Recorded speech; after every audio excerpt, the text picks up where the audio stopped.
situation in the East End docks. The situation has always been tough, with a lot of tensions between the gangs and the dockers' trade union. The wet boot boys are very nervous since they lost their leader.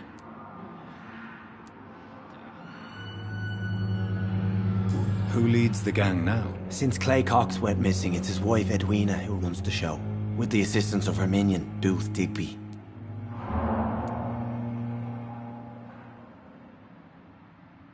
Has the gang been threatening you? Ah, no. I've had this nickname for so long, you know, the sad saint of the East End. No one dares to bug a saint, not even criminals.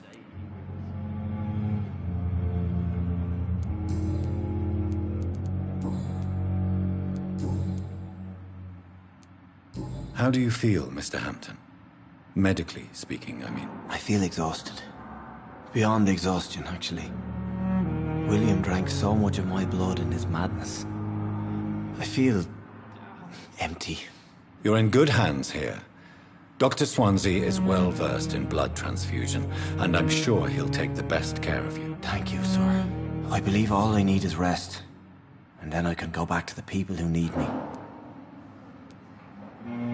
What do you do for a living, Mr. Hampton? I can't help but notice the cross around your neck. I manage a night asylum for the poor and homeless of the docks. And I try to guide the lost and hesitant on the right path to our Lord.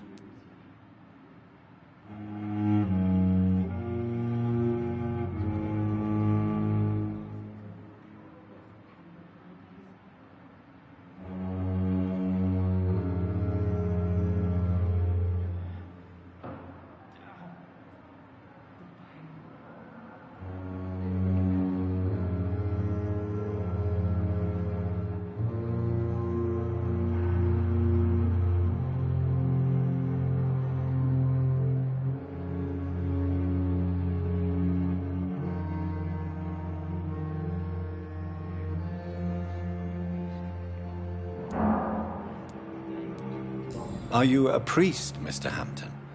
A deacon, maybe? Not at all, Doctor. I'm just a man of faith willing to preach the good word. Why didn't you use your cross against William Bishop? To repel him somehow? That's a very strange question, Doctor. A cross is no magical token, if that's what you were trying to say. Not mine, anyway. Have you made friends since you arrived? Not really, but I recognize Miss Harriet Jones. I knew her when she lived by the docks. That poor woman had such a miserable life. You never came to see her here at Pembroke? Receiving visits when sick can be an important part of the healing process, you know. We're not just bodies. You're preaching to the converted now, Doctor. To be truly honest, I thought she was dead. She left the docks many months ago. Goodbye, Mr. Hampton. We'll talk again later. Disguised as a hospital. That's Pembroke nowadays.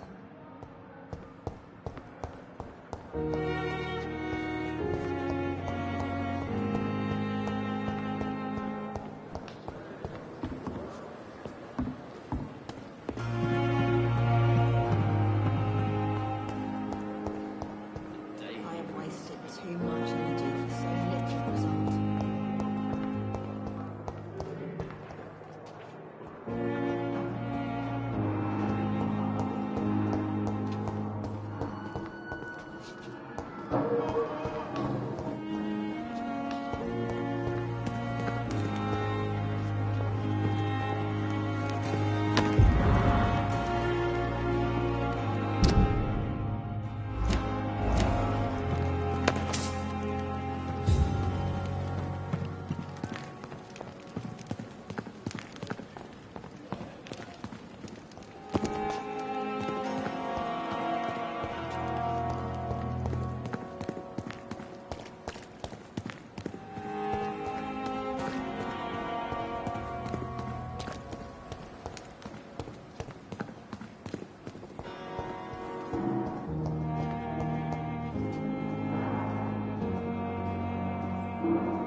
The life running in your veins. This dead flesh needs it. Oh, please spare me, Dark Queen.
Spare your obedient slave.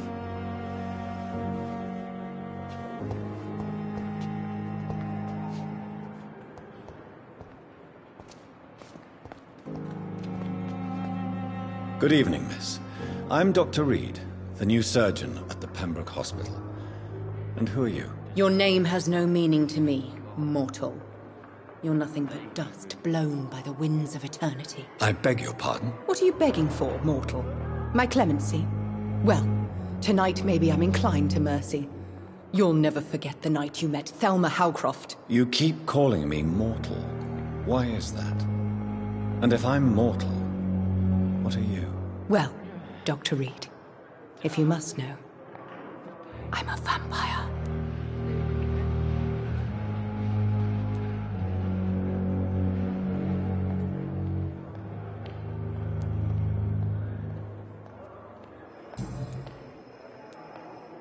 And why do you believe you're a vampire? I don't need to believe anything.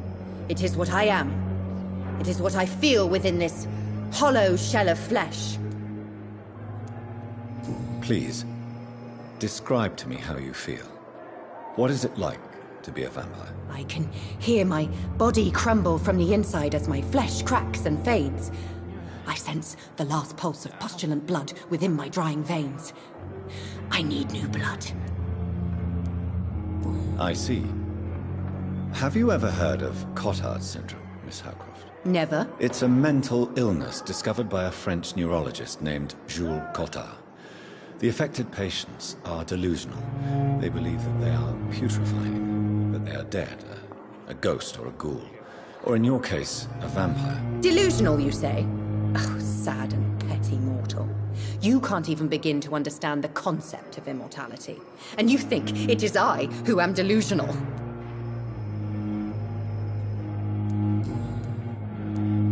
I'm assuming you must be a patient here.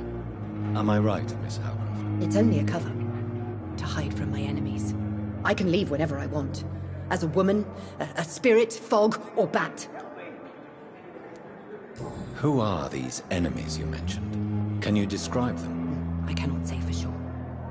But I sense their eyes on me from nearby. I feel them watching me every time I visit the garden near the morgue. The staff here are not your enemy. They're here to help you, to care for you. I'm not speaking of the doctors in white. I'm speaking of the men and women who hunt me. For I am a vampire. I see. Don't worry. These people will not find you here. I'll personally make sure they leave you alone. Thank you, mortal. But do not interfere with them, for you are no match for those that hunt me.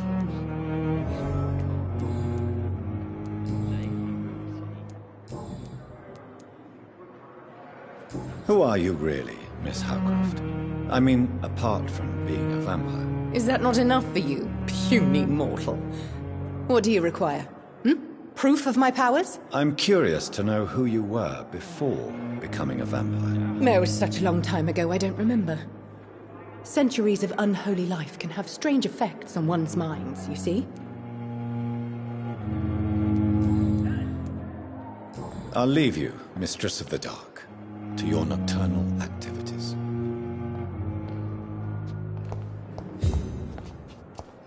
Fear and disgust on every scope. Carrigan fellow.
Good evening, Miss Howcroft. How are you tonight? I need blood, Doctor. Warm, rich, vibrant blood. Tell me, Thelma, what do you really know about vampires? I saw one and he saw me. I watched him hunt and kill. I saw his terrible wounds heal as his victim died. And then I knew I was saved. You mean you actually saw a vampire? Here in London? Yes. And it has been the answer to my pain. I must drink and kill to regenerate my decaying body. I am a vampire too.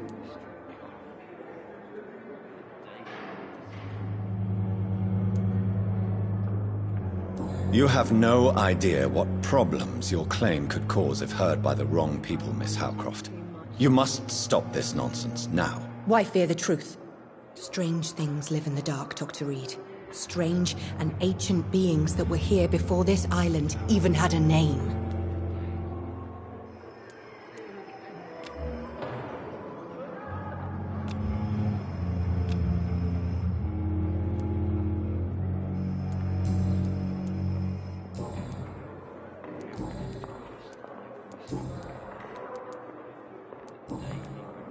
I'll leave you, Mistress of the Dark, to your nocturnal activities.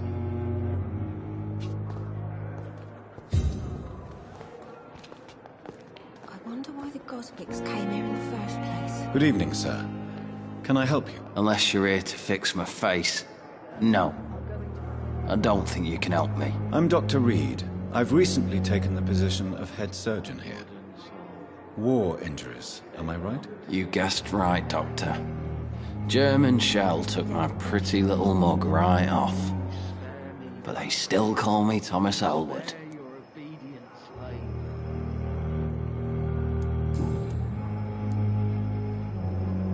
How is your stay with us, Mr. Elwood? Oh, it's bliss. I just escaped death in the trenches to be surrounded again by the moans of the dying. Can I ask you precisely why you're a patient here? It's the pain, sir. The drugs don't work. It just hurts under the scars, if you get my drift.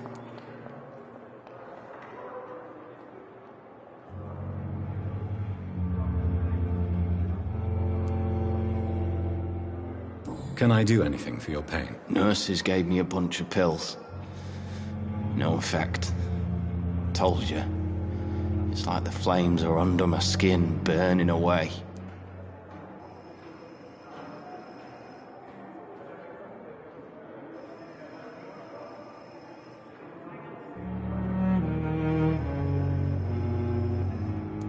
Who is treating you? Is someone in particular looking after your case? Nobody since the old and tired doctor spoke to me. Started to think I was forgotten about. Wouldn't blame you. You don't seem worried by that. My face hurts so much more when I smile or cry. I've learned it's easier not to speak. But be assured I'm smiling inside.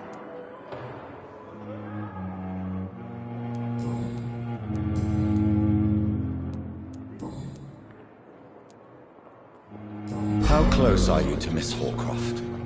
Are you aware that she thinks she is a vampire? To wait for her next nibble is the best reason to stay here. Every time she approaches my bed, she treats me like something tasty. A normal person. Aren't you afraid? She may hurt you if the game goes too far. She's quite harmless, I can assure you. Her head's broken inside is all. While I'm busted on the outside. But she's still beautiful. Living proof that there's hope for me.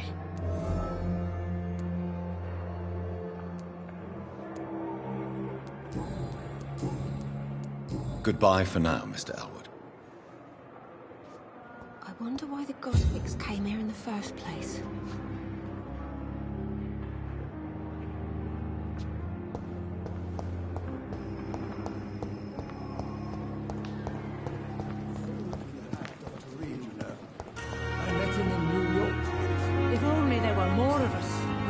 Resignation and more determination. I know I can count on you. I wish I could say the same for the others. You look exhausted. You're pushing yourself too hard.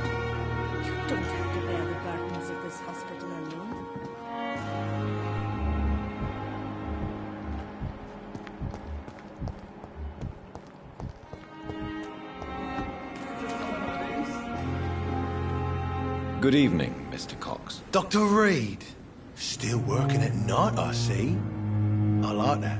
And why is that? People who don't sleep at night always seem more alive to me.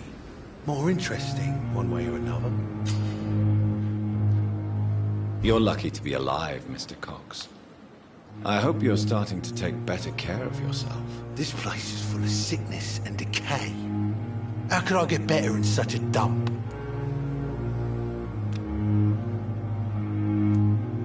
Consider yourself lucky that I'm treating all of my patients equally. But don't push your luck. Don't play the innocent with me. I'm sure you have good reasons to act this way. And also weaknesses that can be exploited.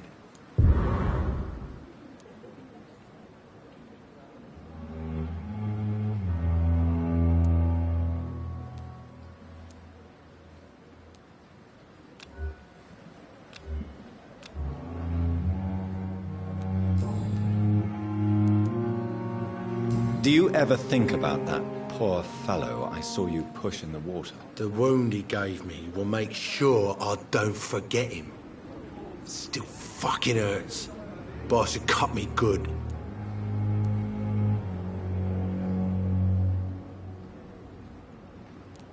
That man was determined to murder you. You almost died. What a surprise. The first time I met him, he nearly shit himself. Fucking coward. I guess revenge gives you balls. What did he want? Revenge? I recently had to kill his brother.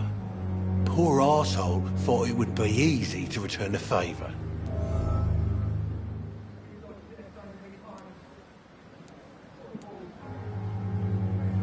Only the strongest survive, then?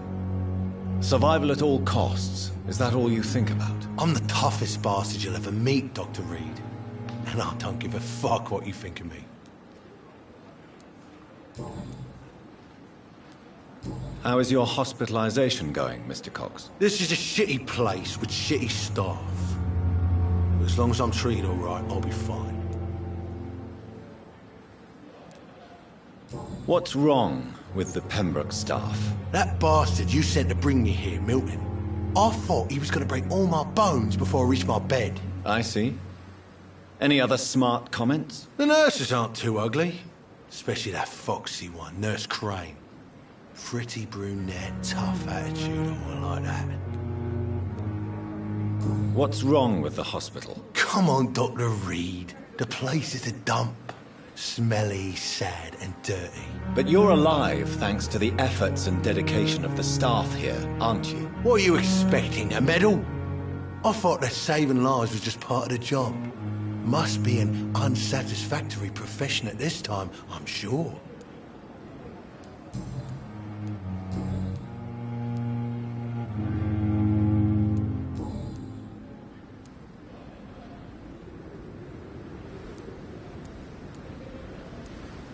How long do you think you can escape the law, Clay? I know this city like the back of my hand, Doc. I know its streets, who to pay, who to avoid, and who to bully. I won't get caught.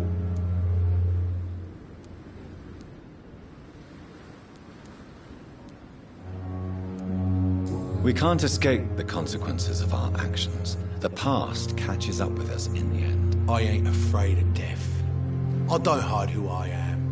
I live my life honestly, which is more than I could say for most folks. And who are you, then? I'm the leader of the Wet Boot Boys. One day, I'll leave this shitty place and punch in the face all who thought I would not come back.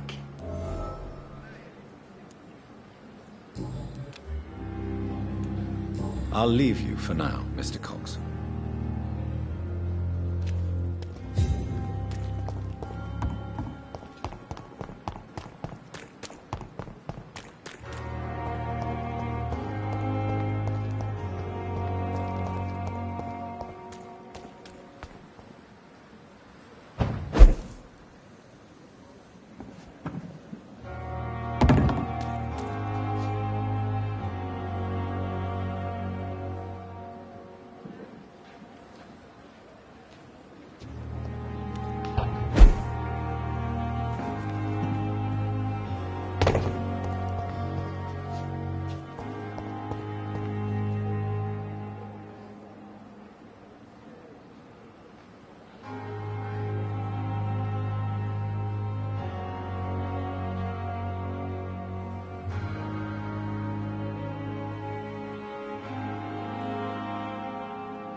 Good evening, sir. I'm Dr. Jonathan Reed. I'm new here. I've already heard about you, Dr. Reed. I'm Milton Hooks, the ambulance driver for this shithole of a hospital. That's quite a blunt introduction, Mr. Hooks. You can call me Milton. I like to speak my mind, Dr. Reed. Perk of the job. Don't judge me, and I won't judge you. I'm not sure I understand what you're talking about. Well, I'm no doctor, but I'm pretty sure a gun can't be used as a surgical instrument. You have a keen eye. I learned to shoot during the war, and have carried one ever since. Old habits die hard. No need to explain, Dr. Reed. And if you ever need a better gun, remember, I may have something for you.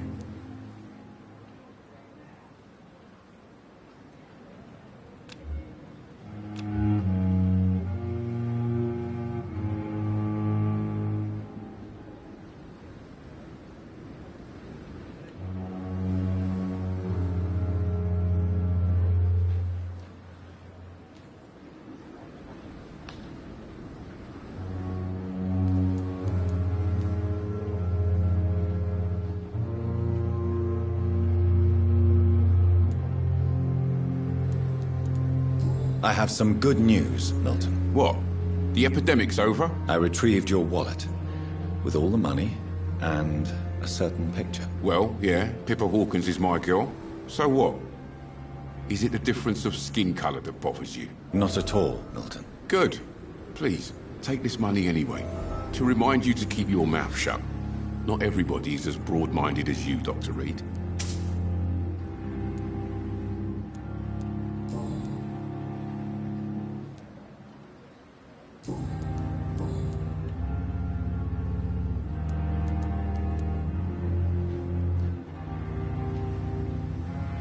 Tell me why you're extorting money from some of the patients here. If a patient wants a bed, he'll have to pay me a little fee. That's all. Where did you get the idea for such an immoral scam? Funny you should ask. The first time it was from a patient who bribed me to get a bed. It's only then I realized I could make a fortune.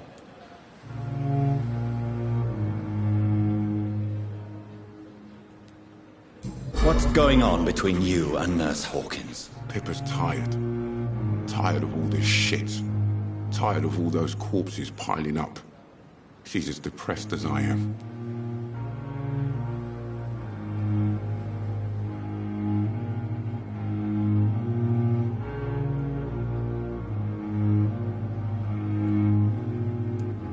During the war, I witnessed a few couples, just like you, come together in difficult circumstances. It can be very damaging. Maybe you're right. But we support each other, and that's all that matters.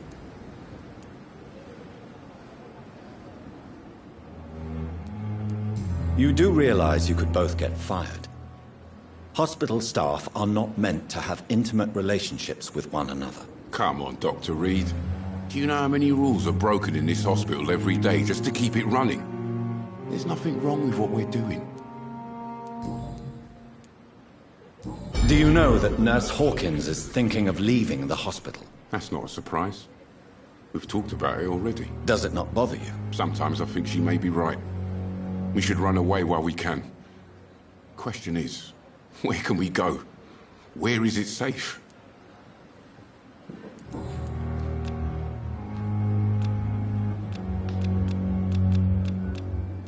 Goodbye, Milton.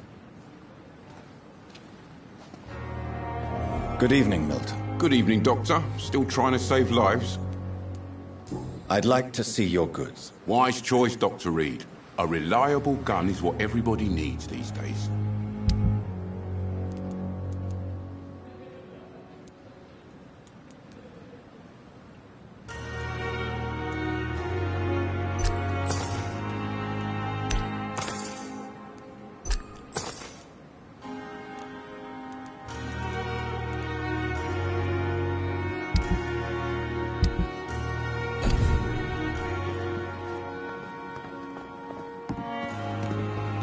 Perhaps I should have considered the offer from that Cadigan fella.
Good evening, sir. I'm Dr. Reed. I believe we're going to be colleagues. Reed? Yes, I've been informed about your arrival. I'm Waverly Ackroyd. Welcome aboard, I suppose. Does my arrival say that I don't particularly share Dr. Swansea's enthusiasm for hiring you. What we need here are reliable professionals, not overrated dabblers.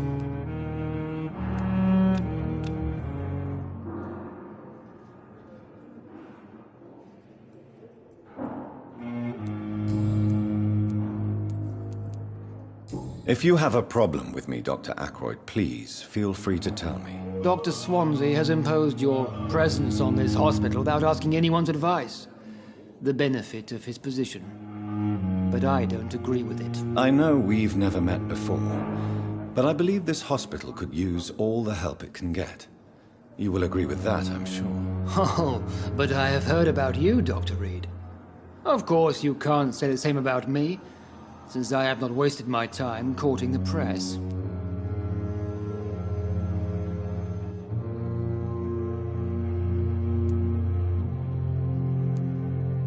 There is no need for such animosity between us.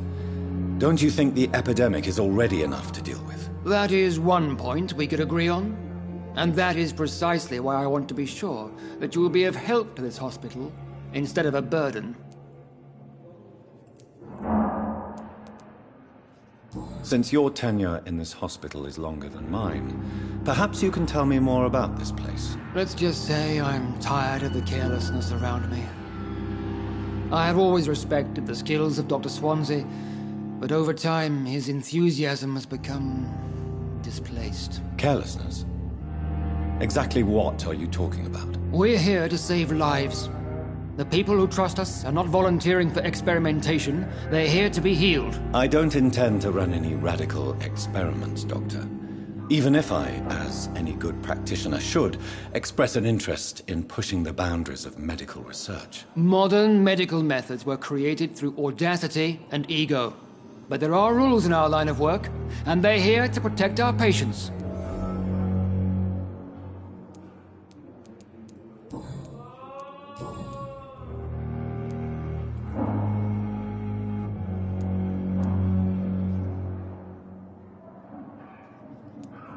I don't know what you've heard about me, but I have already proved my value as a practitioner. I don't question your skills, Dr. Reed, but your motive. Is it money, fame, or are you truly dedicated? And what exactly is that supposed to mean? I served in the war just like you. But unlike you, I did not use the wounded to play the modern sorcerer. Be careful what you insinuate, Dr. Ackroyd. I only want you to admit you used those men to improve your theories.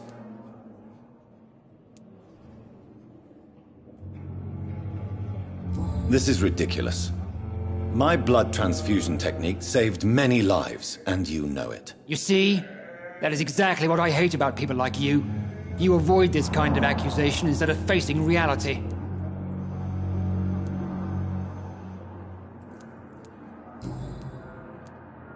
Thank you for your time.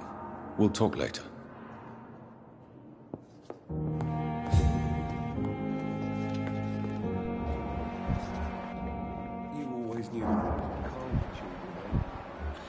As for me, what a blundering idiot.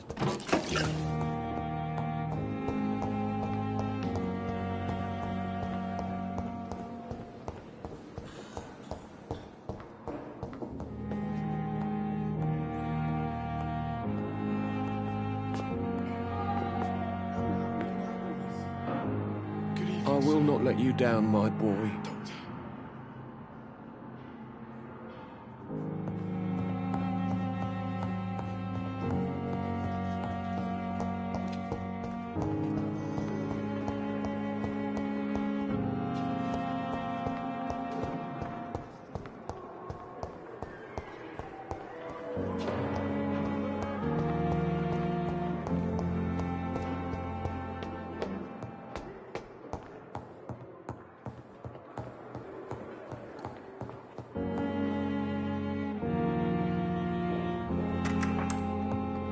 Please, Jonathan, come in.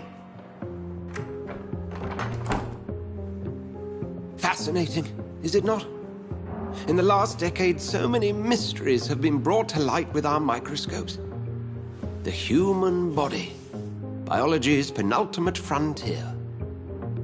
The more we explore its boundaries, the less we're able to trace a clear line between life and death. You, my friend, have a foot in both countries. The view must be vertiginous. It's at least as vertiginous as chatting about vampires with you, I would say. This must be all so new to you. This area of town, the hospital, a brand new life. How stimulating it must be. I wish I could share your enthusiasm, Dr. Swansea, but my condition defies scientific categorization. Undead? Unalive? Immortality defies logic. I cannot express my thrill at this serendipitous turn of events. The world's most eminent specialist in blood transfusions, a vampire. One might say a gift from heaven.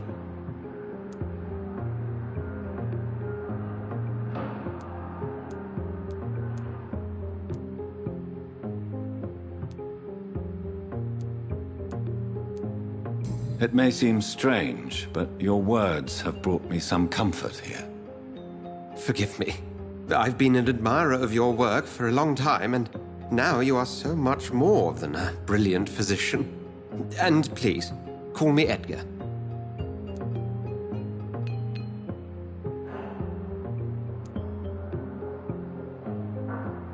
There is no need to apologize, Edgar. You offered me sanctuary when I had none. Very well. I have a task for you, Jonathan. Something that will require all your newfound skills. Please, go on. The Pembroke only survives through the generosity of our benefactors. Unfortunately, our main donor has found herself in a bit of a bind. Now, if you could help her out... A spokesman or politician is what you need. That's not my calling. And until I come to understand what has happened to me, I require discretion. Discretion is in order, Jonathan. Lady Ashbury has recently received rather indelicate correspondence that, if revealed, would jeopardize her position. And you would like me to eradicate this threat? By the stole, of course not. I would just like you to pay her a visit. Her ladyship is certainly near the tents outside, tending the sick. You can't miss her. Look for someone impossibly delicate. Accepted. I'll see what kind of trouble Lady Ashbury is in.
flu took my dear wife, Emily.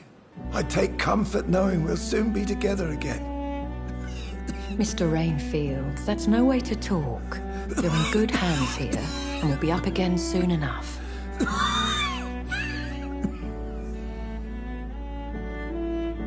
Now do me a kindness and get some sleep. I'll be back round later. Your words are kind, the blessings of an angel. You're the sweet, sweet lady.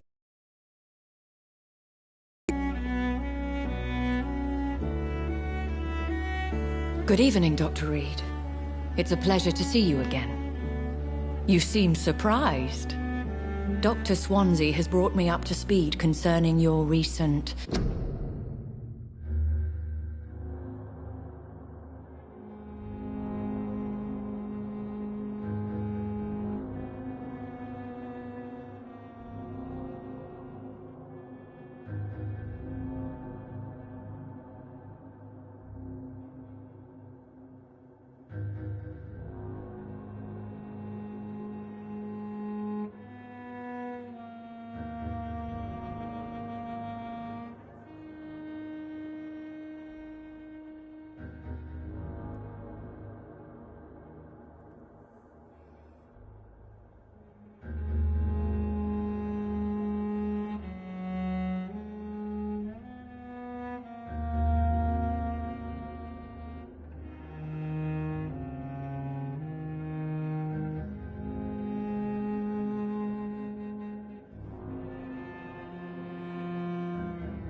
appointment to Pembroke Hospital.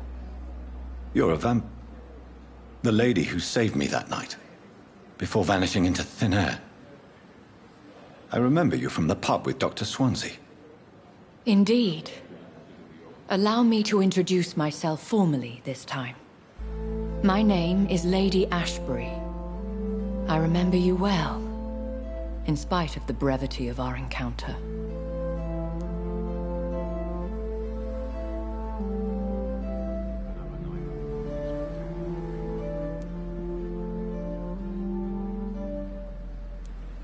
Apologies.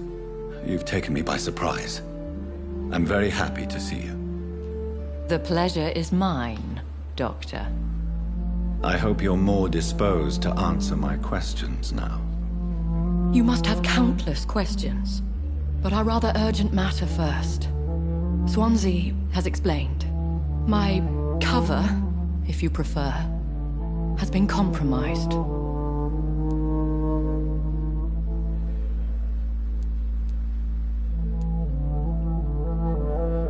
Have any of the patients given you trouble? These poor souls have so little left to live for. I do my best to ease their pain.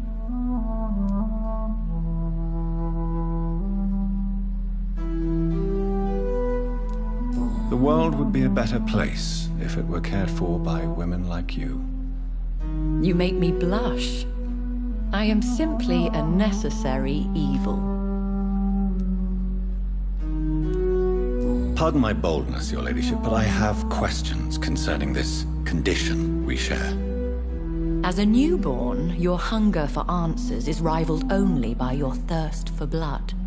But the questions need wait. I'm a scientist. My trade is in the deciphering of mysteries, and I need information to feed my mind. I will gladly answer every question you have, but first, prove yourself capable of resolving my predicament without eating the culprit.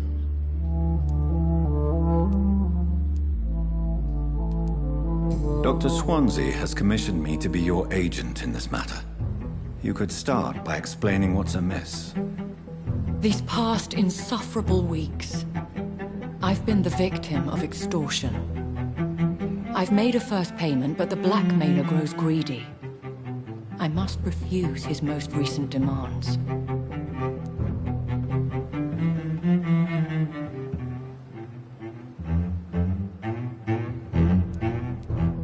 Who would be so foolish as to threaten you? A kindred spirit.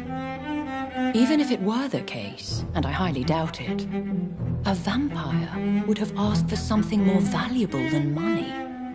My suspicions lean toward a patient, or their family.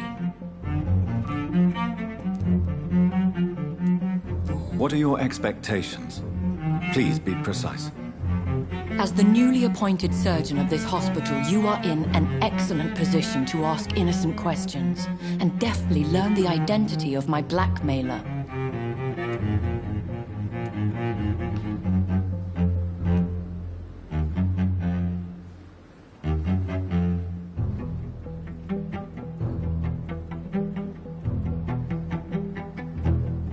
Please continue. Every detail is essential. I'm your man. My embarrassment in this matter is eclipsed only by my shame at having put the hospital at risk. The threat from our anonymous scoundrel is clear. A list of dates. My visits coinciding with the dates of suspicious patient deaths due to massive blood loss.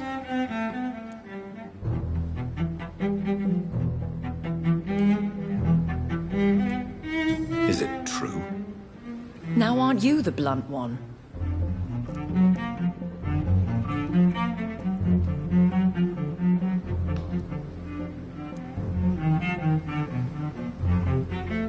Excuse my impertinence, your ladyship. This is not an interrogation. I assure you that this line of questioning is in your best interest. In all honesty, I'm not simply a patron to the hospital. My visits serve a dual purpose. Dr. Swansea has been treating my condition with a revolutionary technique of blood transfusion. It seems you are a specialist in the domain. I'll take care of it. Do you know where I should start? If that was the case, I'd settle the matter myself. You could talk to our local gossip, Harriet Jones. Not a pin drops here without her hearing about it. I'll meet that woman now. My life, as others know, is in your hands, Dr. Reed. I'm sure of your discretion, but I do fear your powers of persuasion will be put to the test. When this is resolved, I'll be your obligé. I'll answer all questions in regards of your condition.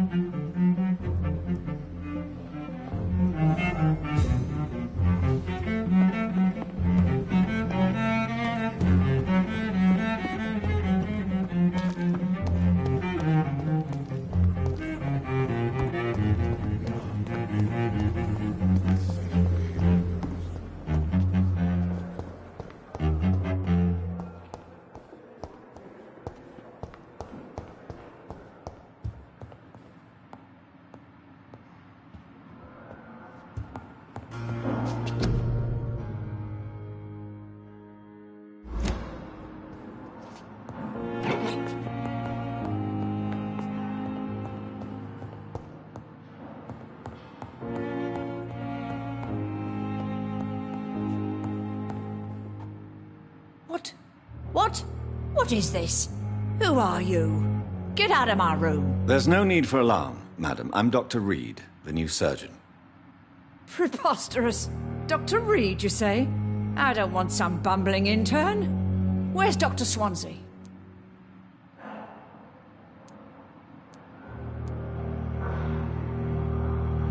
Please, calm down, madam. I assure you that I am highly qualified. I'm just back from war duty. How brave. Threatening an old defenseless woman. You know how long I've been a patient here? You've picked the wrong fight.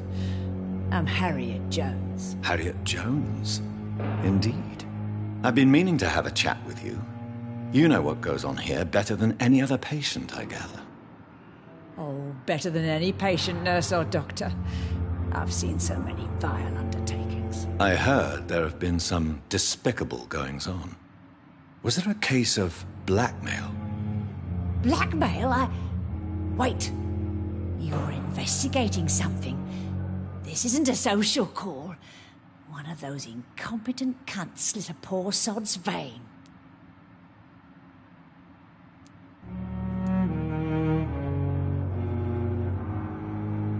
If I didn't know better, Miss Jones, I'd be inclined to say you enjoy this type of idle gossip. God's honest truth, Doctor. It's just the way it is here. Most of these bitches would let you freeze to death before getting you a blanket. You seem to know more about the goings-on here than anyone else. Beware, Miss Jones, in case suspicion should fall on you. That's it. Blame the old and infirm. I see those little bitches' greedy little eyes. Just waiting for me to pop off, they are.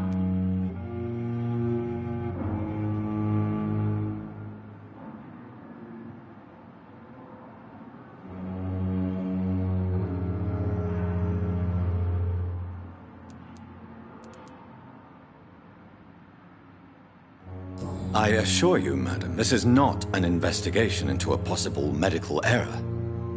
Debauchery, then? Nurses Crane, Hawkins, Brannigans, whores, all of them. They can't keep their legs shut.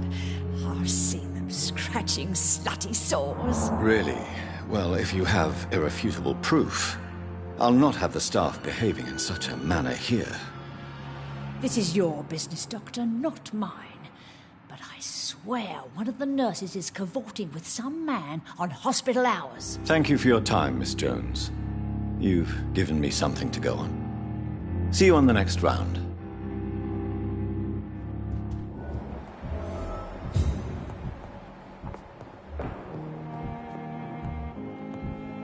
The patients and staff might know something. I'll start my investigation with them.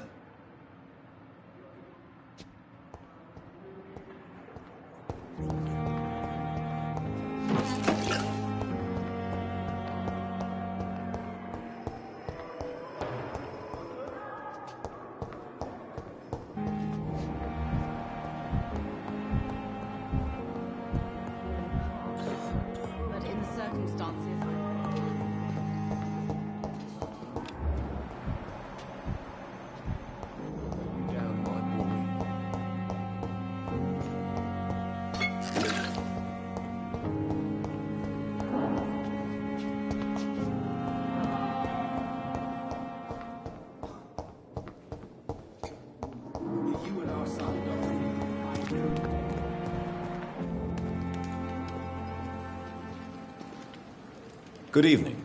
I'm Dr. Reed. Always a pleasure to meet a colleague, sir. Especially when he was supposedly dead. A colleague? Are you a doctor, too? Not anymore, sir. I used to be Dr. Rakesh Chadana. Now, I'm just Mr. Chadana, pawnbroker and humble guardian of this morgue. What do you mean, you used to be a doctor? Was your license revoked? No, sir. It is just that I like to be precise. I run a little pawn shop while taking care of the dead. But I used to be a real doctor.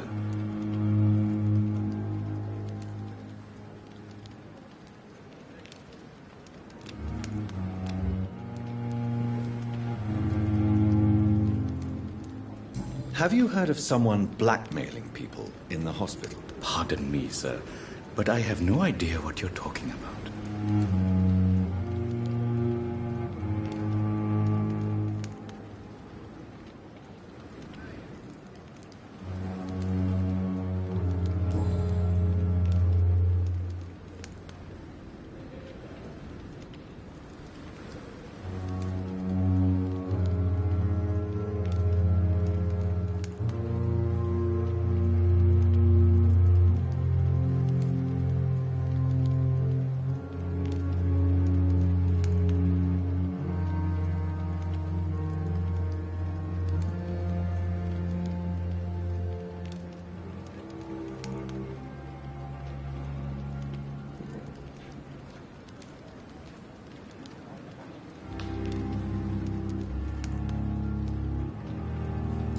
me the truth about your appointment as a medic during the war, Rakesh. The regiment administration appointed me by mistake. I had to learn the job on the spot, sir. Very hard, sir, but I rose to the challenge.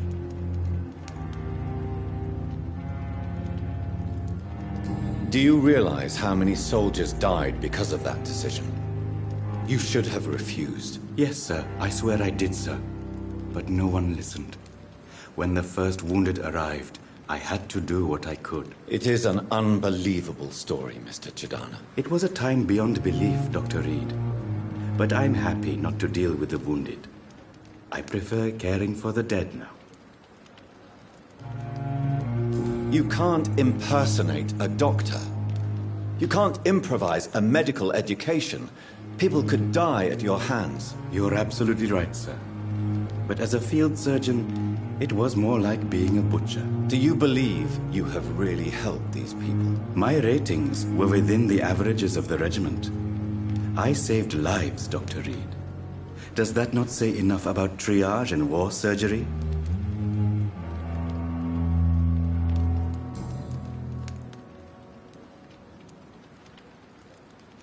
Do you work here alone? Yes, very easy work, sir.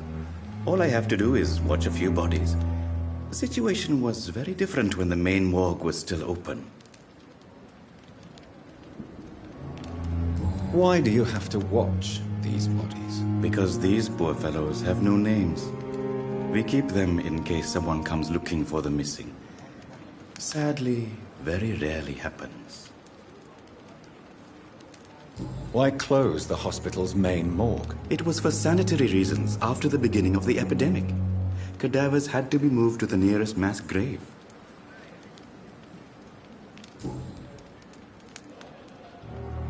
Are you afraid or uneasy being surrounded by so many corpses? Why should I? These bodies are empty vessels. Flesh left to decay. Poof! No soul anymore. All gone.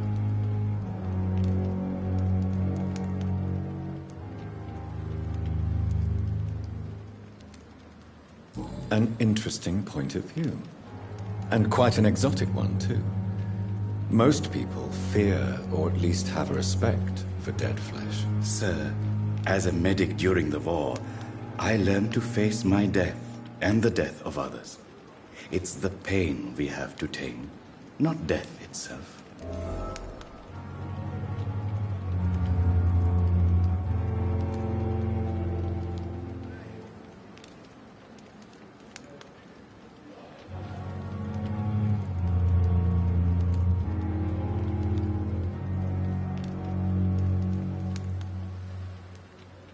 How did you get this job? After I left the army, I worked as an undertaker down by the docks. A dangerous place with many an unpleasant business there. Milton Hooks helped me get a job here.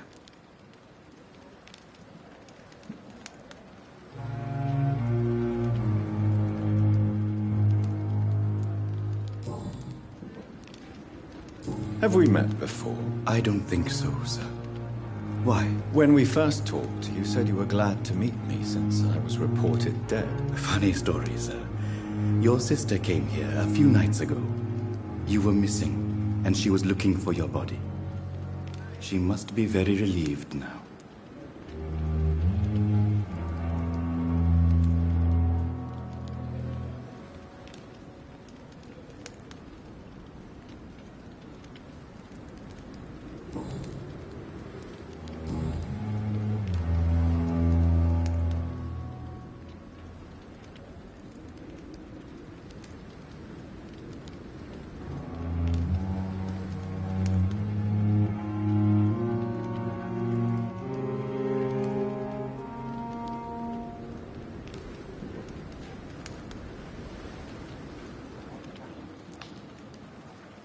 A pawnbroker? I expect you get all types of people here. Yes, sir. All kind of people. For I sell all kind of goods.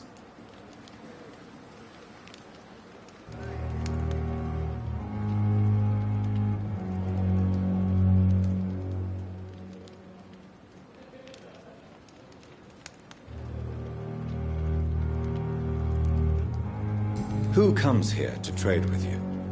It's very unhygienic, even unsafe. Diseases can spread. For the customers, for the hospital. I'm very cautious, sir. I've been a doctor, remember? And all my clients are good people. In fact, I think I only know good people. What kind of goods? With the quarantine, it's not always easy to buy things. So I trade, I exchange. Some people sell, some others buy. I like to help.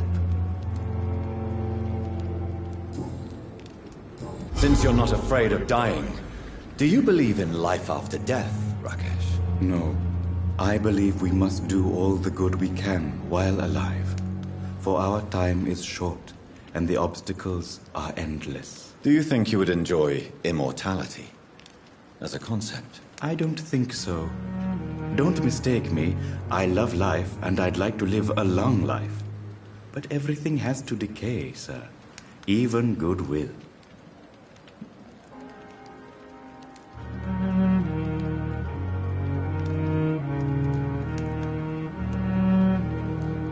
So you're ready to die? No, I'm not. I don't fear death, for I won't see it. What troubles me is the pain my death will inflict to those I know. You're a wise man, Mr. Chidama. No, Dr. Reed. I am a foolish man. But I like to think otherwise. Do you really believe goodwill cannot last? As I said, sir, everything decays. If I was to never die, goodness, I would be bored or worse. And I like to be helpful, sir. Quite depressing, wouldn't you say? Yes, but the good news is, we'll all die before losing our humanity, sir.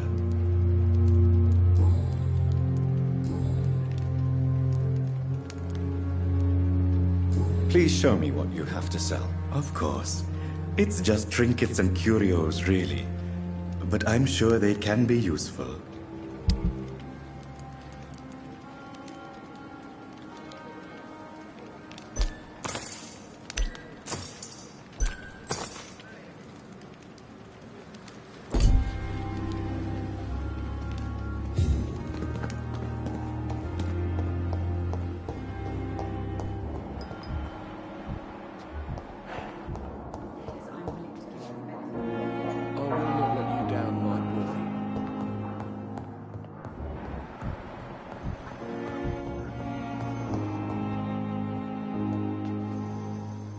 Good evening, Doctor. I believe we're going to be working together. Dr. Reed. Dr. Swansea informed us of your arrival, but I could not dare to believe we'd have such good fortune. Such an honor, sir. Thank you.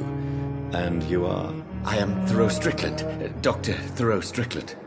I'm a great admirer of your work, Dr. Reed.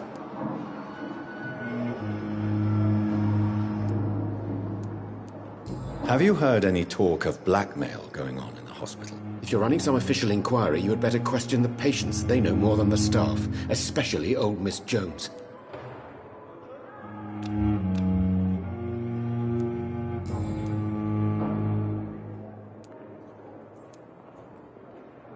Please, could you tell me something about yourself? I'm a great admirer of your work concerning blood transfusion, Dr. Reed.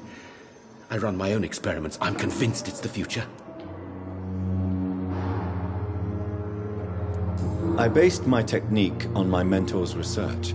He helped me perfect my method. What is yours? I'd rather not talk about it. For now, it's just theories and first approach.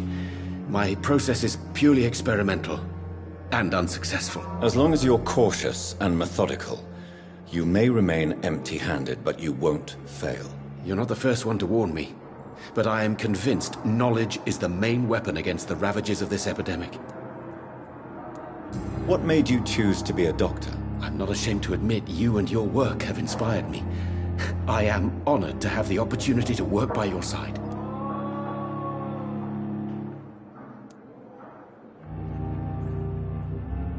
It's always a pleasure to share scientific and medical knowledge with someone eager to learn.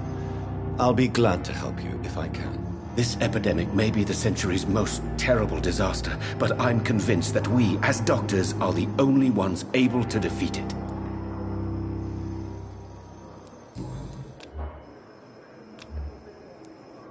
What do you think of Dr. Ackroyd's aversion to modern medical methods? It's a shame he's so narrow-minded. Dr. Swansea taught me that science is about exploring uncharted territory. I'm convinced that's true. With the influenza and all that's going on, you should put your differences aside, don't you think? Why is it so difficult to work together?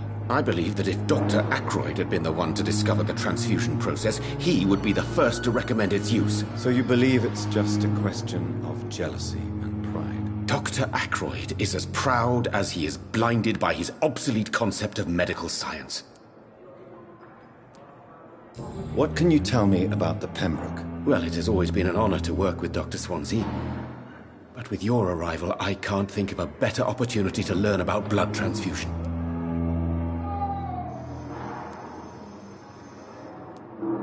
Do you need help with anything in particular? Well, yes, maybe. I'm waiting for a batch of products I ordered for my personal research, yet my supplier seems to have vanished. Do you want me to play the errand boy for you? Oh no, Dr. Reed. But if you went personally to his shop, well, with your reputation and all, he wouldn't dare to refuse the products I need. I see.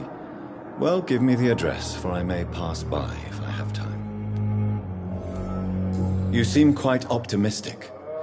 It's a rare and precious attitude in these difficult times. I'm convinced that this epidemic is a test of endurance and dedication for us men of science. Questions remain about our capacity to resolve the situation. True. Last summer, during the first wave of the epidemic, I used to joke with Milton about the extra work. We're not smiling now.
Tell me, Thoreau, what's the real cause of your dislike for Dr. Ackroyd? He refuses to admit that your blood transfusion technique is the only way to save Mr. Fiddick. I'm convinced we must use it. What Dr. Ackroyd really said is that you lack the skill to perform this operation efficiently.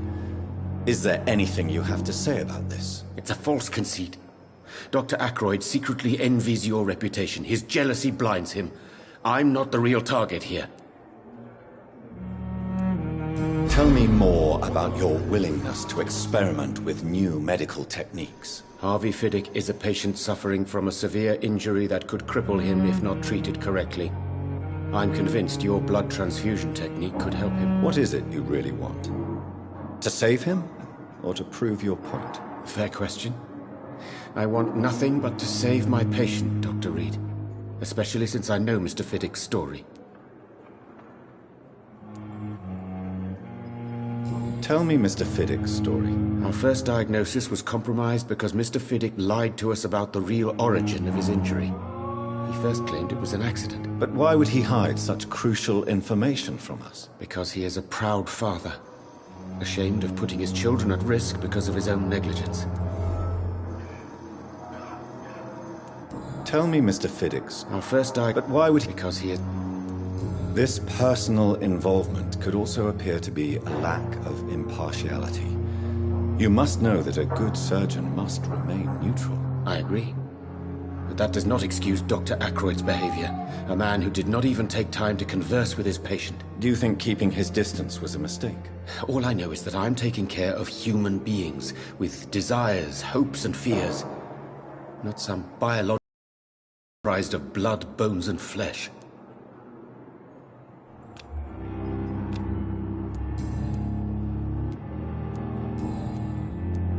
Goodbye, Dr. Strickland.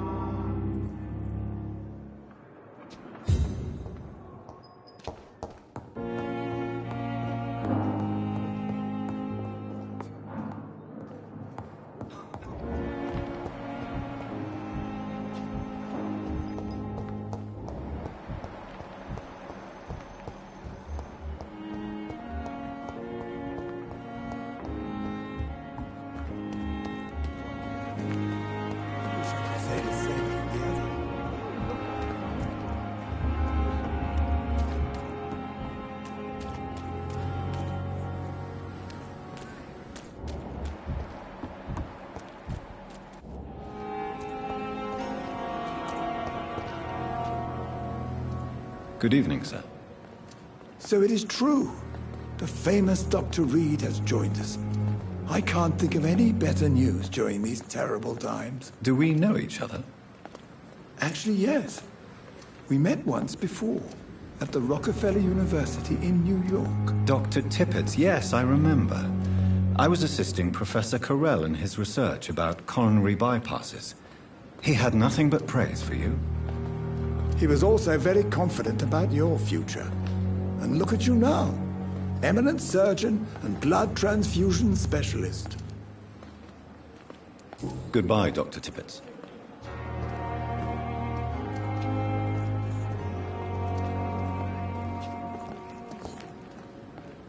Good evening, Dr. Tippett. Dr. Reed, any good news to share? Have you heard of any underhand dealings going on in this hospital? I have no time for such triviality, my dear colleague. We're here to save lives.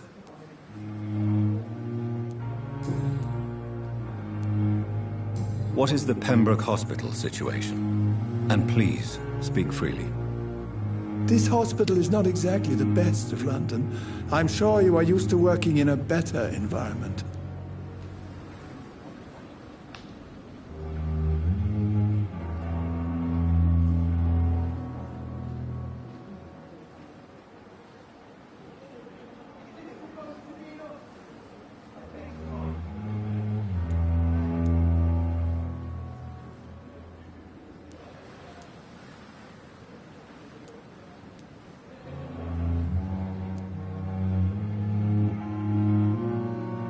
It's not exactly the best situation in London either.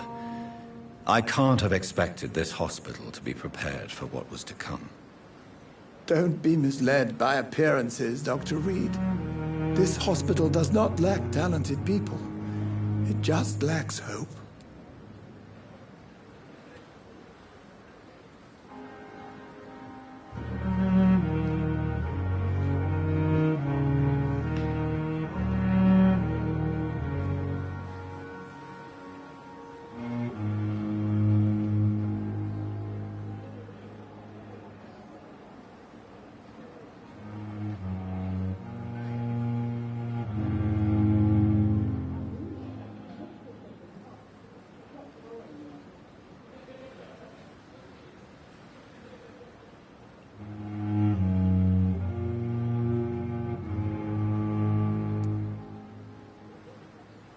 What can you tell me about the staff in the hospital?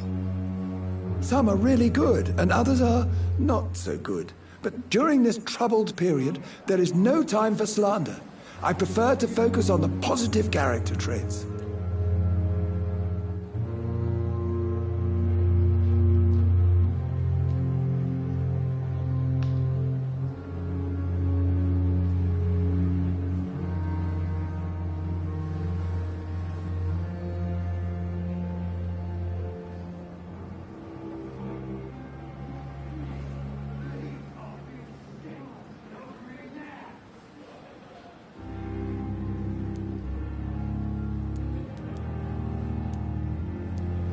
Tell me more about cherished people, then. Nurse Brannigan is a pearl. She is the most helpful and dedicated nurse I've ever worked with. A clever and cheerful woman. You really seem to admire her skills. I'll go even further. If she was a man, she would be a damn fine practitioner. Any opinion about the management? I don't always agree with Dr. Swansea's reserve, but I must admit he does all he can to keep this facility running during this crisis. Ah, yes, the burden of command. I was fed up with this concept while serving as a medical officer. Don't get me wrong. Swansea's a good administrator. I just wish he would get out of his office now and again.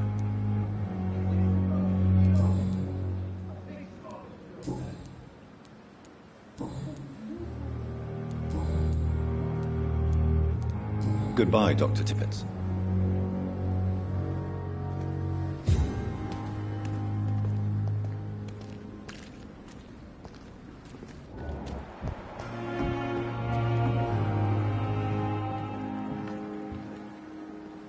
Good evening, nurse.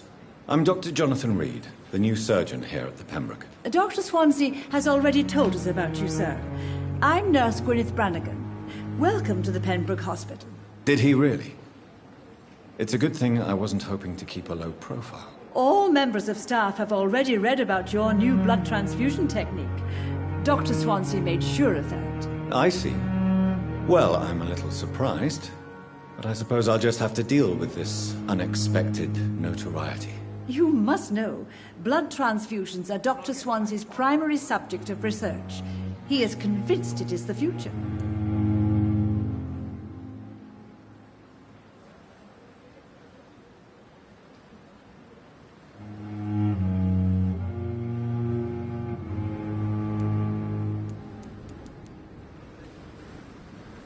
Do you know if any of the hospital staff have criminal backgrounds? The people who work here all come from very different backgrounds, Doctor. Just like the patients.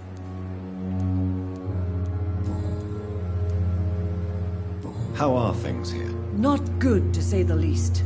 We're struggling against an invisible enemy, more lethal than any bullet from a gun. It's hard, Doctor.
An invisible enemy.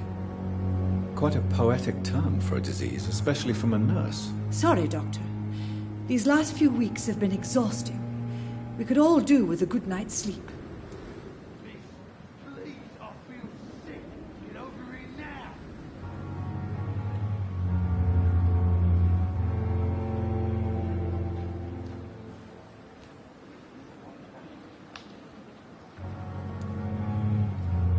Do you think this hospital can survive the epidemic? We are all volunteers here, and we're trying to hold fast, but how do we beat an invisible killer? Some nurses have already resigned.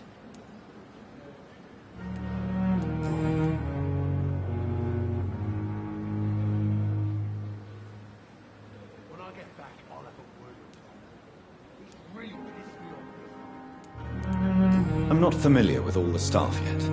Perhaps you could help me. Brilliant professionals, most of them. Dr. Swansea has a gift for recruiting talent. Most of them. Is there a problem I should know about, nurse? It would be inappropriate for me to speak ill of a colleague. Is there anyone that stands out? Well, I have never met someone as dedicated as Dr. Tippett's. He should be a standard for us all here. If only he were younger. Why should his age be a problem? I guess it's fair to say he's always pushing himself to the limits. He just doesn't know when to stop and get some rest.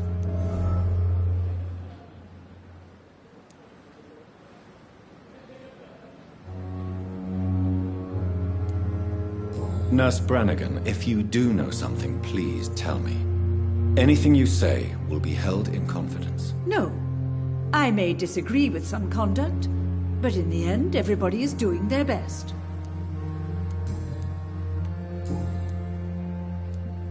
Have you seen a strange man visiting any of the nurses here? I've never heard of such a thing, Doctor. Goodbye, nurse. Call me if you need assistance.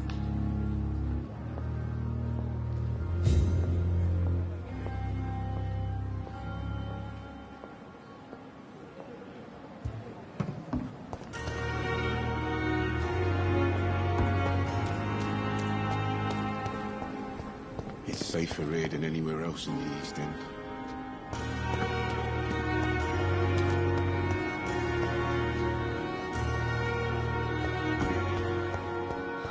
So many deaths. And what of my own life?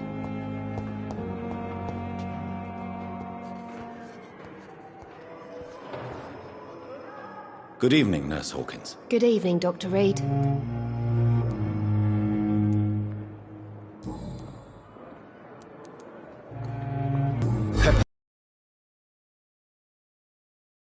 Yes, Milton Hooks is my man. If you want to report me for that, just feel free, Doctor. I have no intention of reporting you, Nurse Hawkins. But are you aware of the risks? The rules say I won't be allowed to work as a nurse anymore. But here at the Pembroke, we break rules all the time. Is he worth the risk? Hey, I'm no perfect woman, and Milton is not the finest bloke. But we do our best to get by. That's all any of us can hope for nowadays.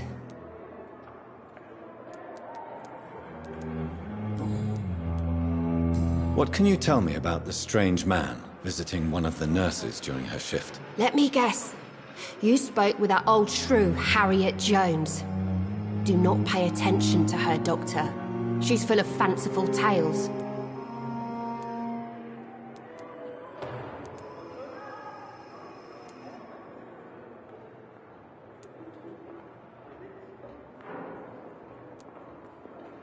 No matter how you feel about her, Miss Jones deserves our help. Who says I don't care for her? Hate is what keeps that old crone alive.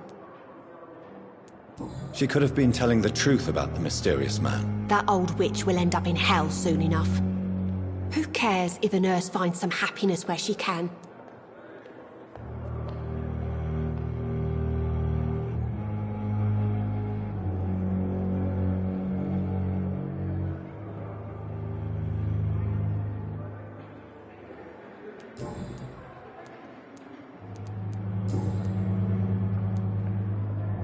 What steps are you prepared to take to feel more useful? I don't know yet. My sister believes that the real fight is in the streets nowadays.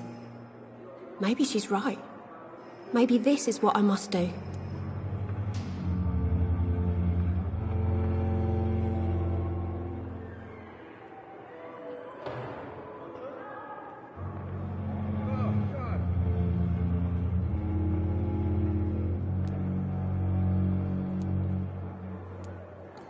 And what about Milton Hooks? Does he share your point of view? For Milton, any change means more comfort and more peace.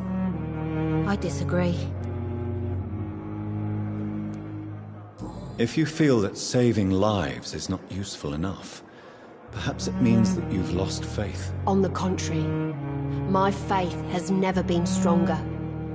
Maybe we are all just too proud to face up to the fact that science cannot compete with God.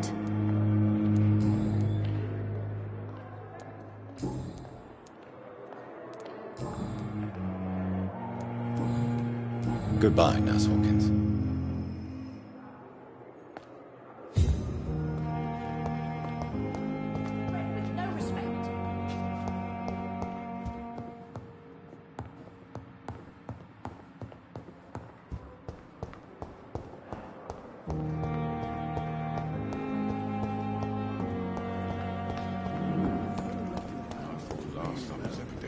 I met him in New York once. If only there were more. I feel sick. Get over here now.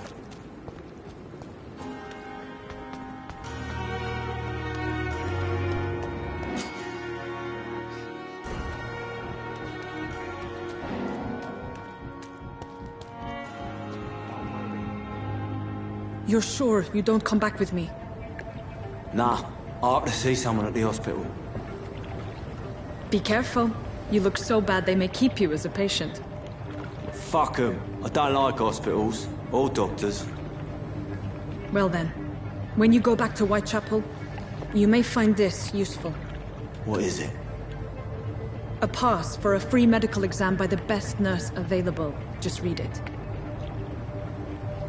I don't read well, but thank you, I guess.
This man has been savagely attacked.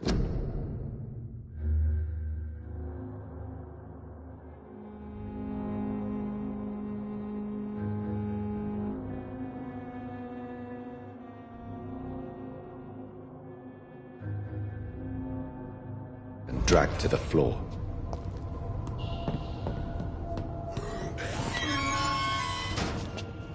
I want to see the sky, feel the fresh air.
What sort of creature is this?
Here's what's left of him.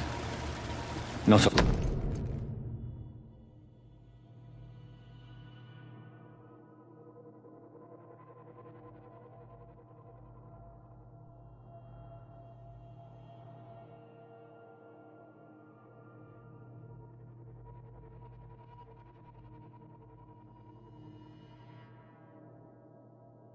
Some voucher for a free checkup in Whitechapel.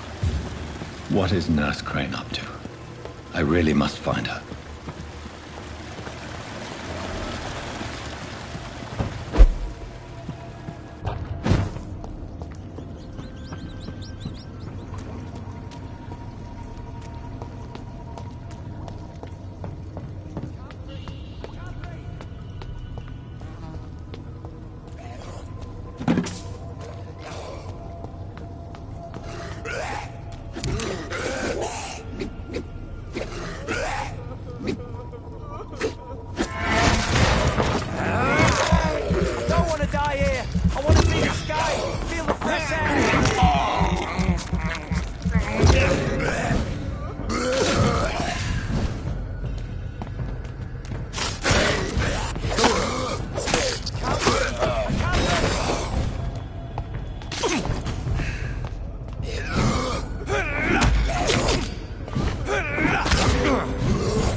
Are you injured, sir? Help me get out of here. I need to get out. I'm Dr. Reed, and I'd be glad to help you, but you must calm down first. Please, take a deep breath and tell me your name. Okay.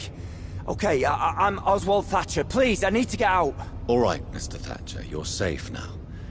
Do you think you can reach the street by yourself? Yes, I do. Good. Now leave this place and enjoy the cool night air. It's quite invigorating. I'm sure you'll feel better if you do.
place for you, sir.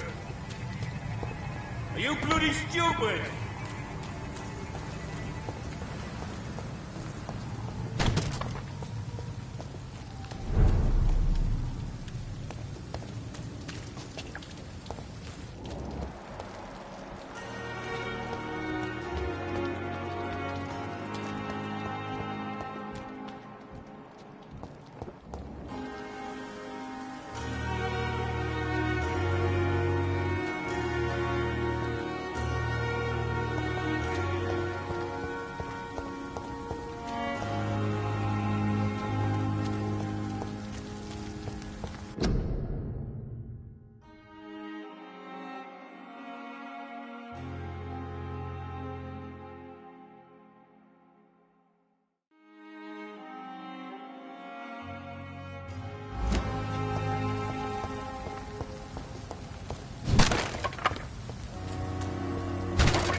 It's locked.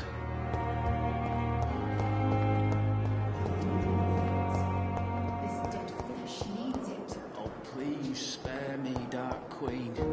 Spare your obedience.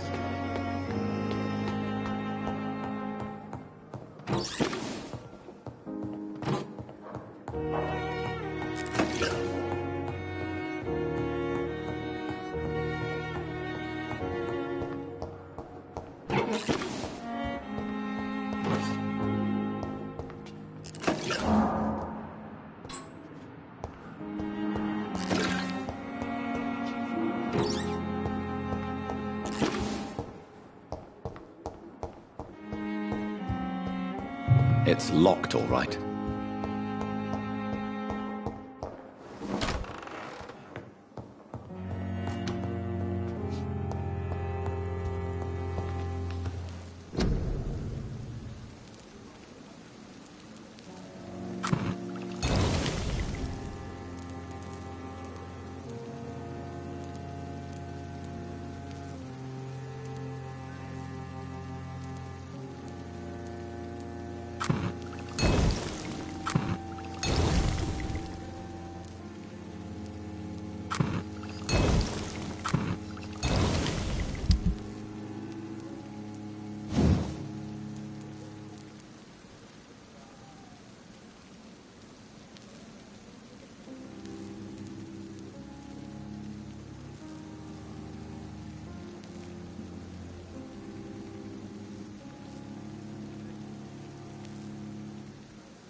can I be sure I'll not find your unconscious body in the house again? I promise you'll not find my unconscious body. For God's sake, how can you say such a thing? How can you refuse to listen? I tried to warn you for so long. No, I won't let my only son die. You promised me you'll stay alive. Your son lied to you, like the whole world lies to us.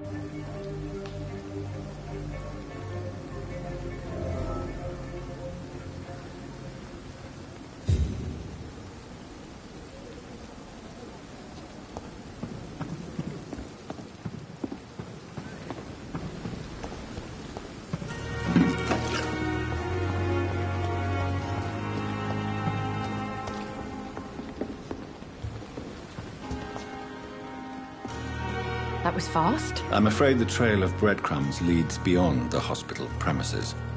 I must leave for a time. Is that so? Why? Now it's time for you to be patient. It would seem that your blackmailer is part of a more complex machination whose root is in Whitechapel. Machination? Do you suspect another immortal is involved?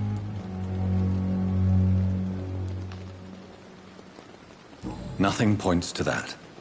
It would seem that the motivations are quite mundane. Well then, I wish you discreet travels, and that the muses of diplomacy bless your tongue. I'll return with case solved, or carried on my shield.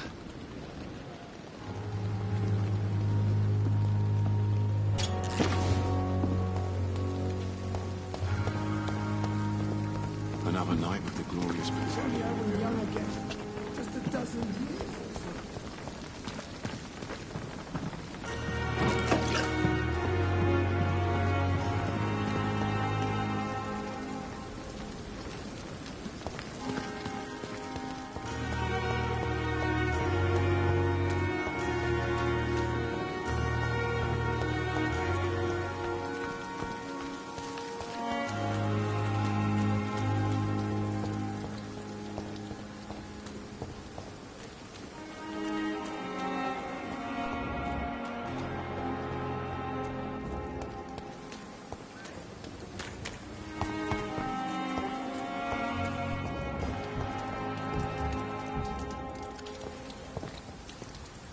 Good evening, sir.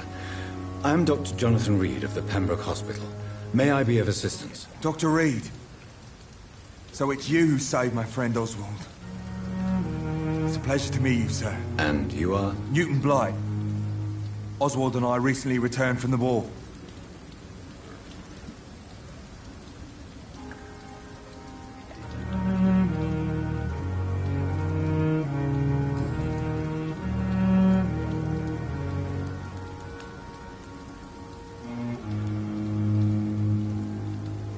You are always welcome at the Pembroke Hospital. As a former officer, I'll be honored to welcome a fellow veteran. I'm not giving up on bringing Oswald back to the hospital. I just need to convince him that he needs some help. Perhaps he needs to reach that decision by himself. Could you speak to him? He doesn't usually listen to doctors, but perhaps because you've been through it, you can talk him round. Why do you stay here now that Mr. Thatcher's back? It's complicated. Since the war, Oswald's been really nervous with the idea of entering any hospital. And me, I've got my own issues. Can you speak about them? Rats, sir. Even seeing one, they turn me. Just want to run. It's that fear that stopped me from going after Oswald when he left. What can you tell me about the war, Mr. Blight? If you want to speak about it, of course. War was... well, you know, sir. The stench of death everywhere. Your mates lying bleeding in the mud. Just praying to make it through and get home. Bloody nightmare.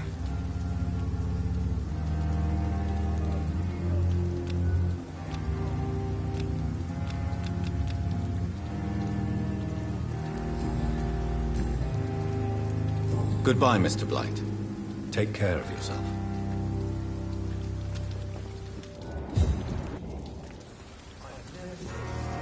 Hello again, Mr. Thatcher. Do you feel any better now? Yes, this neighborhood may stink of dog shit and reek of piss, but to me it smells like the purest mountain air.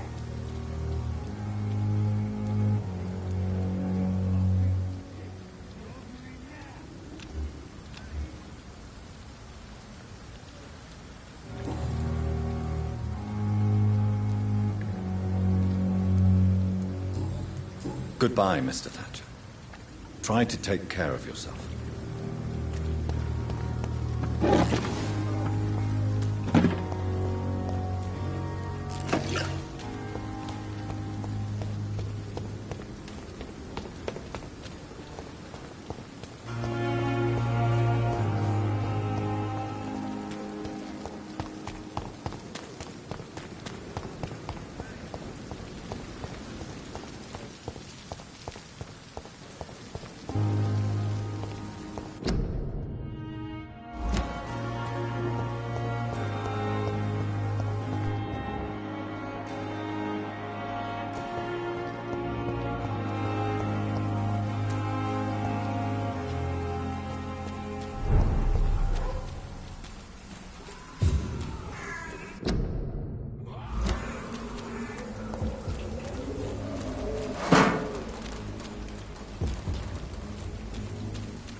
Fuck, he's dead!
These men, they're a company of professional vampire hunters.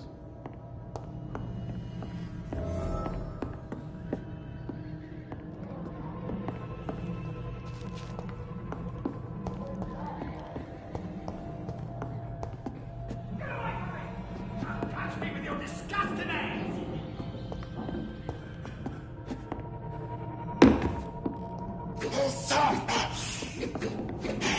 Help! Some damn strangers are attacking me!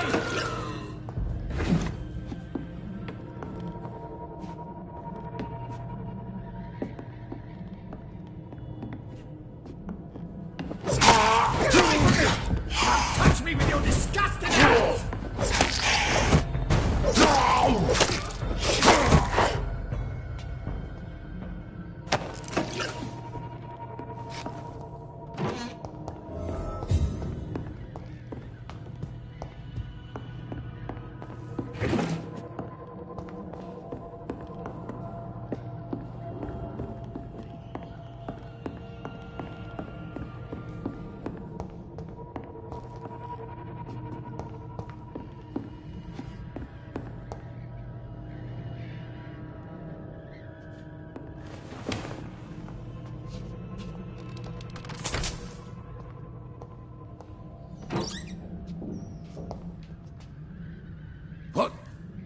What happened? Who are you? It's all right, sir. You're safe now. Oh, a fellow Englishman. Thank you, sir. For a moment, I thought those bloody heathens had killed me. What are you doing here? This place is not safe. Yeah, it's a cesspool, but it's mine.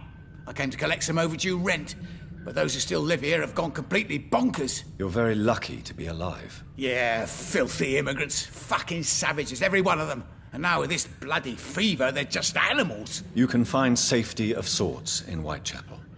If you're quick and cautious, you'll be able to avoid the savages.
This is Braille.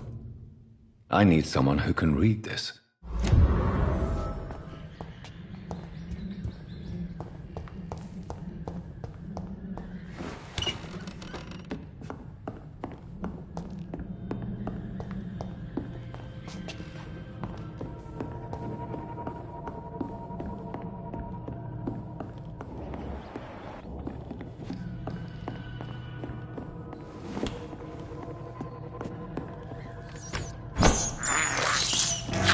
can't believe I'm doing this.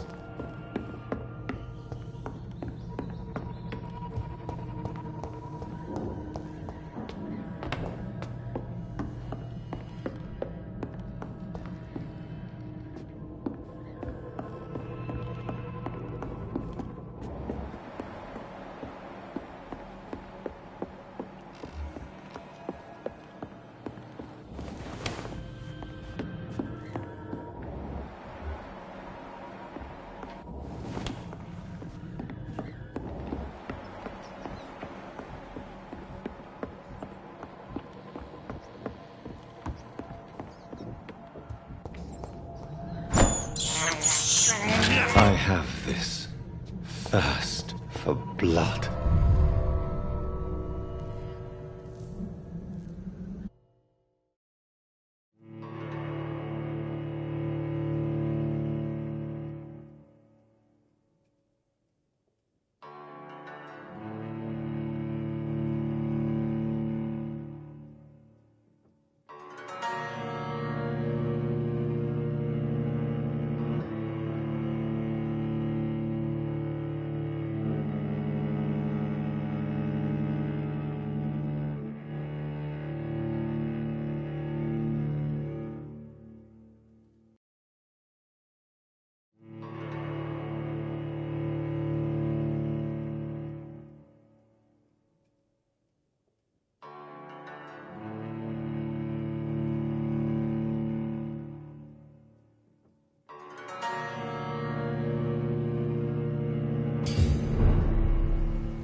This is despicable.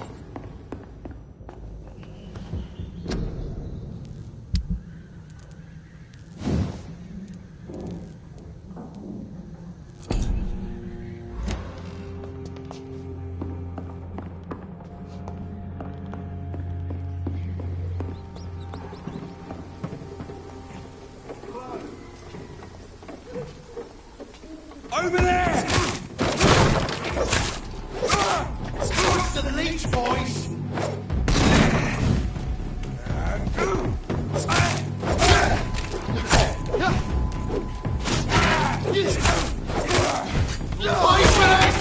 I hate leeching! You're mine, fella!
The guards recruit more and more every year. When did you join the guard? 2 days ago. This is my first patrol.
It's locked, all right.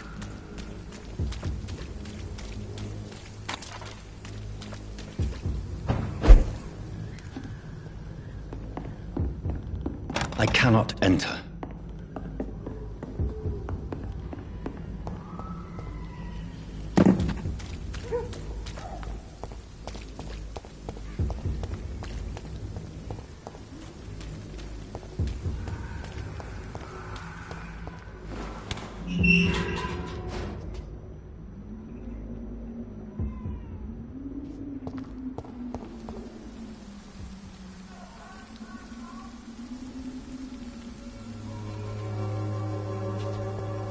Whitechapel.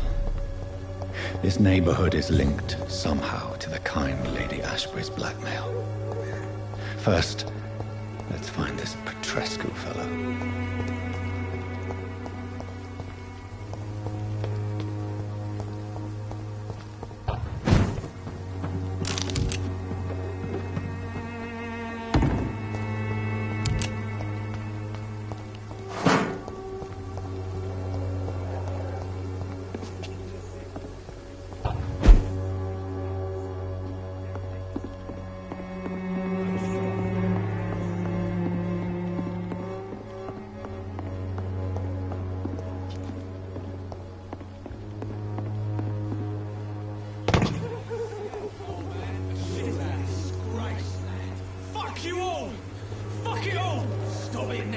Stop it!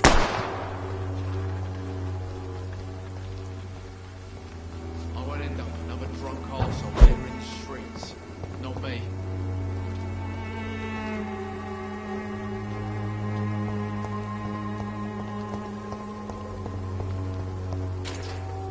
Me, son, I'm not dying some stinking alley reaching worse than a week old lady.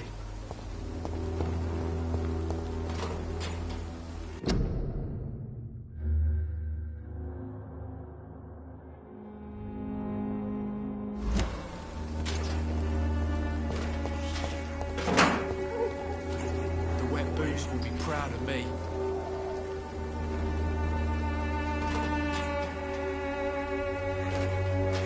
Sort of bloody joke to you, innit? Me? I'll not die in some piss-stinking alley reeking worse than a week-old lavvy.